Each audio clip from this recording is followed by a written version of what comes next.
Isang mapagpalang araw po sa inyong lahat at maligayang pag-aaral at pagninilay-nilay sa Ebanghelyo sa darating na linggo dito sa ating programang Sa Isang Tasa at Salita.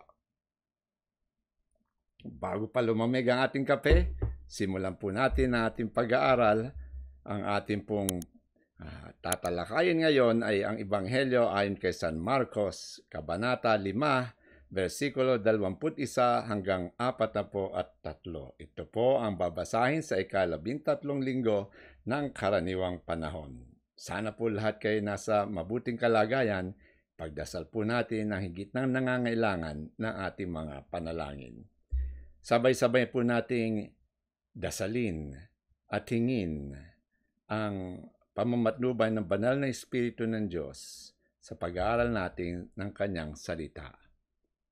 Halina, Espiritu Santo, punuin mo ang mga puso ng mga nananalig sa iyo at papag-alabin mo sa kanila ang apoy ng iyong banal na pag-ibig. Padala mo ang iyong Espiritu at sila'y malilikha at sagay mapapanibago mo ang mukha ng mundo. O Diyos, nasa liwanag ng Espiritu Santo ay tinuruan ng mga puso ng mga mananampalataya. Ipagkaloob mo na sa pamamagitan din ng Espiritu Santo ay ibigin namin kung ano ang wasto at makatarungan at sa tunay magalak sa kanyang pagkilos na nakapagdudulot ng ginhawa sa aming kalooban. Sa pamamagitan ni Kristo na aming Panginoon. Amen. Ang Ebanghelyo ayon kay San Marcos. Si Jesus ay sumakay sa bangka at bumalik sa kabilang ibayo. Nasa baybayin pa lamang siya ng lawa ay dinumog na siya ng napakaraming tao. Naroon din ang isang tagapamahala ng sinagoga na ang pangalan ay Jairo. Pagkakita kay Jesus, siya'y lumuhod sa paanan nito at nagmakaawa. Nag-aagaw buhay po ang anak kong dalagita, mahawa po kayo. Sumama kayo sa akin at ipatong ninyo sa kanya ang inyong kamay upang siya ay gumaling at mabuhay. Sumama naman si Jesus, ngunit sumunod din sa kanya napakaraming tao kaya't halos maipit na siya. Kasama rin doon ang isang babaeng 12 taon nang dinudugo. Hirap na siya sa sakit na iyon at marami ng doktor ang sumuri sa kanya. Naubos na ang kanyang ari-arian sa pagpapagamot ngunit hindi pa rin siya gumagaling. Sa halip, lalo pang lumala ang kanyang karamdaman. Nabalitaan niya ang tungkol kay Jesus kaya't nakipagsiksikan siya hanggang sa makalapit sa likuran ni Jesus at hinipo ang damit nito. Sapagkat iniisip niyang mahipo ko lang ang kanyang damit, gagaling na ako. Agad ngang tumigil ang kanyang pagdurugo at naramdaman niyang magaling na siya. Naramdaman agad ni Jesus na may kapangyarihang lumabas sa kanya, kaya't bumaling siya sa mga tao at nagtanong, "Sino ang humipo sa aking damit?" Sumagot ang kanyang mga alagad, "Nakikita po ninyong napakarami nagsisiksikan sa paligid ninyo.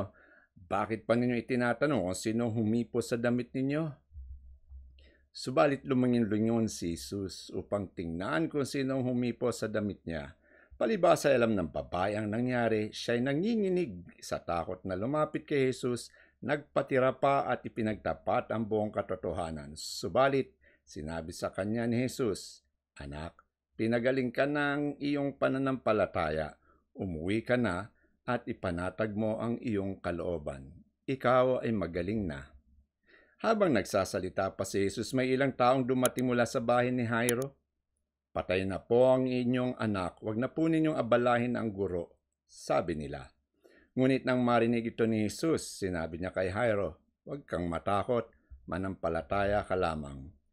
At hindi pinayagan ni Jesus na sumama sa kanya ang mga tao maliban kina Pedro at ang magkapatid na Santiago at Juan.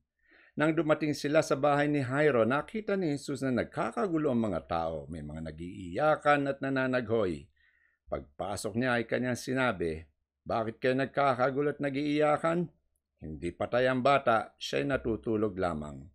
Dahil sa sinabi niya, pinagtawanan siya ng mga tao, subalit pinalabas niya ang lahat, maliban sa 3 alagad at sa mga magulang ng bata, at pumasok sila sa kinaroroonan ng bata. Hinawakan ni Jesus ang kamay ng bata at sinabi, "Talita, kum," nang ibig sabihin, "Ineng, bumangon ka." No hindi bumangon ang bata at lumakad at labis na namangha ang lahat. Ang batang ito'y 12 taong gulang na. Mahigpit na ipinagbili ni Jesus na huwag nilang sasabihin kanino man ang nangyari. Pagkatapos, inuutos niyang bigyan ng makakain ang bata. Mga kapatid, itong ating binasa ay galing sa Ebanghelyo ayon kay San Marcos. Mahaba-haba ang ating Ebanghelyo sa darating na linggo. Kaya bigyan ko muna kayo ng sandwich. Hindi ko talaga kayo pakakainin. Ang sandwich po, ganyan po ang istorya natin ngayon. Parang sandwich. May unang istorya, siya ang parang tinapay. Pero sa gitna nun, yung pangalawang istorya. Yan ang sandwich effect sa ating binasa. Ano ba yung unang istorya? Ay di yung tungkol sa naghihingalong dalagita. At yun yung magkabilang panig ng umpisa at huli ng ating istorya. Pero sa gitna, nakaipit doon yung istorya ng babaeng dinudugo. Itong 2 tauhan natin na parehong may sakit, yung isa'y naghihingalo, yung isa'y nagdudugo. Actually, nagdudugo ng ilang taon? 12 taon. Halos mamatay-matay na itong babaeng to, samantalang yung naghihingalo ay 12 taong gulang. O napansin nyo yung pagkakapareho nila. Abay, kapag ganyan naghihingalo yung isa na may dinudugunan ng 12 taon, ang kalalabasan niyan ay kamatayan. Kaya parehong nagpunta o ninais na yung ama, si Jairo, yung kanya anak pagilingin, samantalang yung isa naman ay sana mahipo man lamang niya laylayan ng damit ng ating Panginoon sapagkat na sa paniniwala niya ay talagang gagaling siya. Ay nahawakan nga niya. Yun nga lang, naramdaman din natin Panginoon na may lumabas na kapangyarihan sa kanya. Kaya nagtanong siya, "Bay, sino humipo sa akin?" Natakot siyempre yung babae, kaya umami na. Hindi naman siya pagagalitan natin Panginoon. Kaya sabi niya, "Anak, pinagaling ka ng iyong pananampalataya. Umuwi ka na. Ipanatag mo yung kalooban, magaling ka na." Sabi nga ni San Agustin kakaunti ang humipo sa kanya ng may pananampalataya. Siguro marami humawak sa kanya, pero may pananampalataya, kaunti lang yon. Subalit laksa-laksa ang nagsisiksikan sa tabi niya. Tayo naman mga Pilipino, ang dami nating mga pagdiriwang sa ating simbahan. Maganda yan. Ako'y tuwan-tuwa dyan Minsan ako'y nagpunta rin doon sa lugar ni Lolo Uweng sa San Pedro. Ako rin malaki ang aking debosyon sa Santo Niño. Maganda yan na tayo'y napapalakas ng ating pananampalataya sa mga nakikita natin. Ito naman, sa paghahawak ko sa mga estatwa na siya sumasagisag sa pagmamahal ng Panginoon sa atin, ito ba hinahawa ko ng buong pananampalataya o ng may buong pamahiin lang? Sabi nga ni San Agustin, kakaunti lang yung mahawak na may pananampalataya Laksa-laksa, maraming nagkakagulo lang sa paligid niya. Ngayon, diretso ang ating istorya. Ay napakasakit. Bago pa dumating ang ating Panginoon sa bahay ni Jairo, namatay na po ang dalagita. Kaya nga sabi, sinabihan siya ng kanyang mga kasamaan, huwag mo munang bulabugin ng guro. Patay na yung bata. Kaya yun, nananagoy, nag-iiyakan ang mga taong naandun. Ano nga sinabi natin, Panginoon, nakita niya ito, nag-iiyakan ito. Hindi patay ang bata, natutulog lang. Pero patay na. Kaya nga nagtawanan yung mga naandun. Sabing tulog nito. Bakit ang guro ay nagsasabing tulog yung bata? Patay na nga, wala ng buhay, hindi na humihinga. Pero, hindi doon natapos ang istorya. Pumasok si Jesus, ilan lang sa kwarto ng bata at ilan lang kanya isinama. Hinawakan niya ang bata at kanya sinabi sa salitang Aramaiko, "Talita, kum," na ang ibig sabihin niya na ineng, Talita, kum, bangon, bumangon ka. At bumangon yung bata.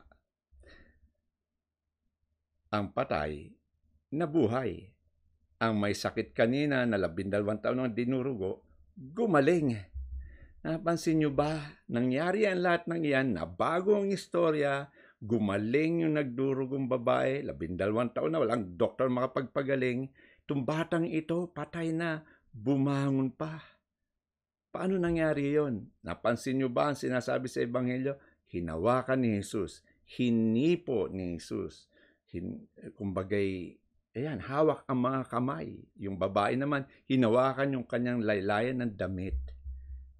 At dahil nga sa kanilang pananampalataya, hindi lang dahil sa kanilang paghawak, nabago ang buhay ng dalawang babaeng ito. Anong dahilan? Sa dampi ng pananampalataya. Dahil sa ang hinawakan nila at ang humawak sa kanya sa dalagita, punong-puno ng pagmamahal at kapangyarihan. At dahil nga sa hawak na ito, sa pagdampi ng ating Panginoon, pwede magbago ang buhay natin at ang buhay rin ng iba.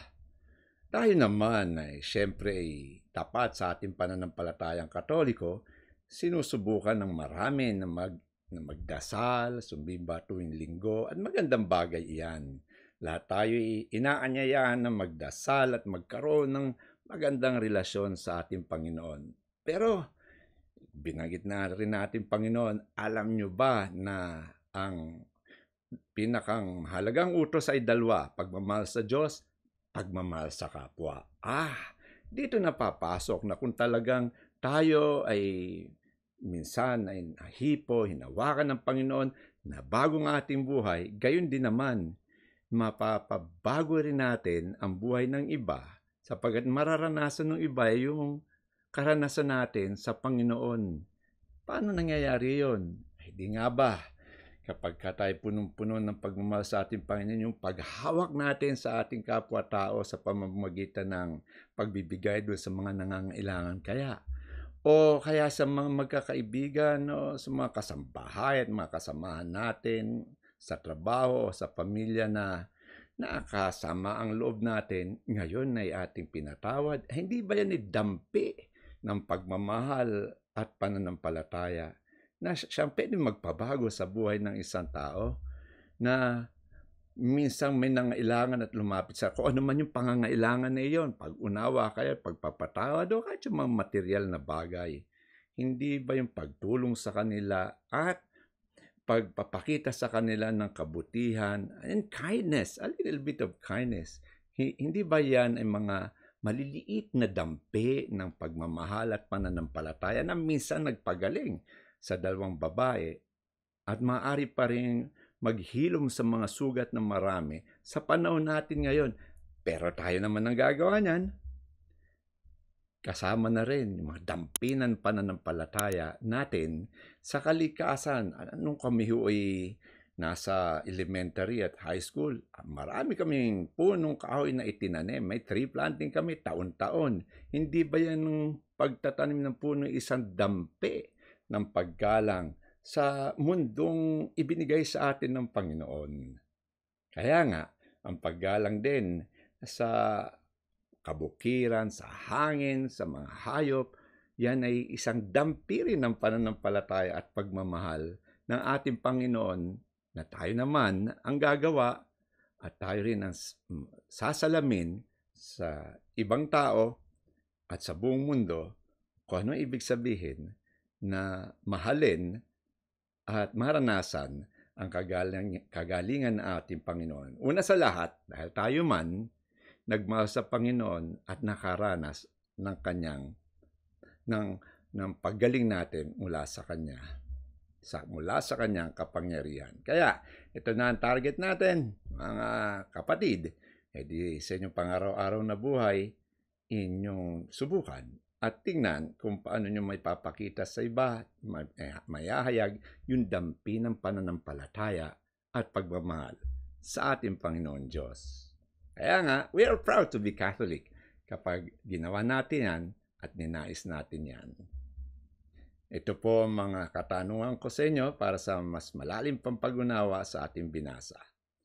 Anong iyong mga tiniis nitong mga nakaraang taon? Paghihirap ng damdamin kaya o katawan?